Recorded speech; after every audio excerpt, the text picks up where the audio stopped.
Daily विज्ञान quiz में आप सभी का स्वागत है। मैं अतुल गौर आज फिर आपके सामने लेकर आया हूं आपके सामान्य विज्ञान के प्रश्नोत्तर। तो शुरू करते हैं। आज का पहला प्रश्न है, एस्ट्रोजन क्या है? आपको बताना है कि एस्ट्रोजन क्या होता है।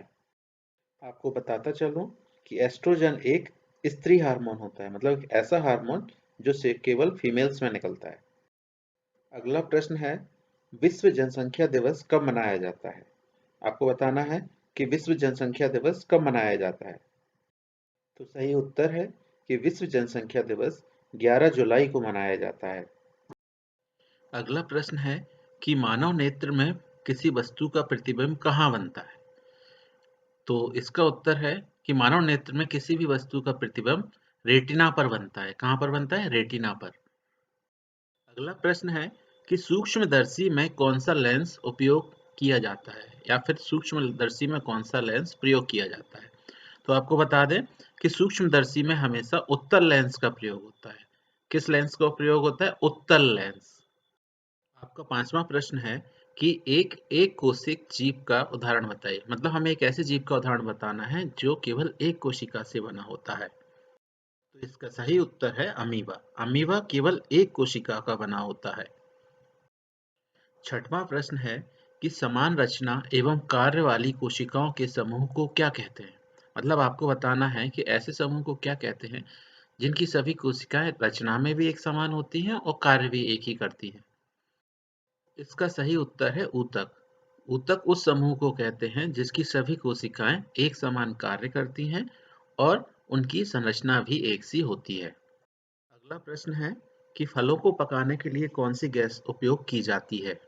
तो इसका सही उत्तर है कि फलों को पकाने के लिए एथिलीन गैस का उपयोग किया जाता है। आज का आठवां प्रश्न है कि कोशिका के किस भाग में कोशिकांग पाए जाते हैं?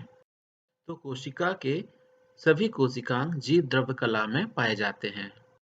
नवां प्रश्न बहुत ही महत्वपूर्ण है कि बॉक्साइट किसका अयस्क होता है। आपको बताना है कि जो बॉक्साइट है वो किस धातु का अयस्क है। इस प्रश्न का उत्तर है एल्यूमिनियम। जो बॉक्साइट होता है वो एल्यूमिनियम धातु का अयस्क होता है।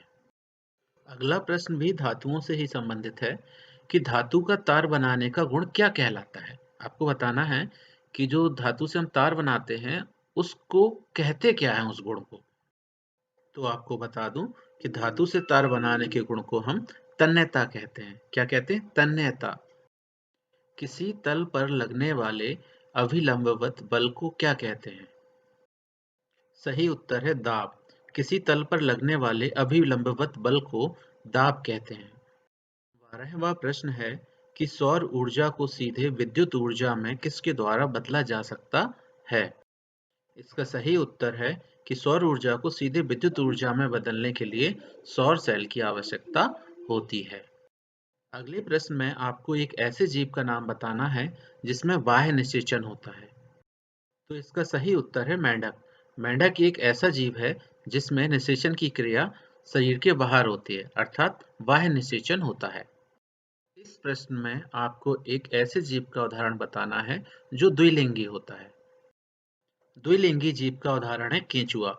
और आपको बताता चलूं, द्विलिंगी जीव उन जीवों को कहते हैं जिसमें नर और मादा दोनों प्रकार के जननांग पाए जाते हैं। पहले पैरा ओलंपिक खेलों का आयोजन कब और कहां हुआ था? इसका सही उत्तर है 1960 रोम में। तो आपको बता दूं कि पहली बार पैरा ओलंपिक खेलों का जो आयोजन हुआ था वो सन 1960 में रोम में हुआ था। और पैरा ओलंपिक खेल जो होते हैं वो दिव्यांगजनों के लिए आयोजित किए जाते हैं। अगर आपको वीडियो पसंद आया हो तो इसे शेयर और लाइक जरूर करें। चैनल को सब्सक्राइब करना ना भूलें।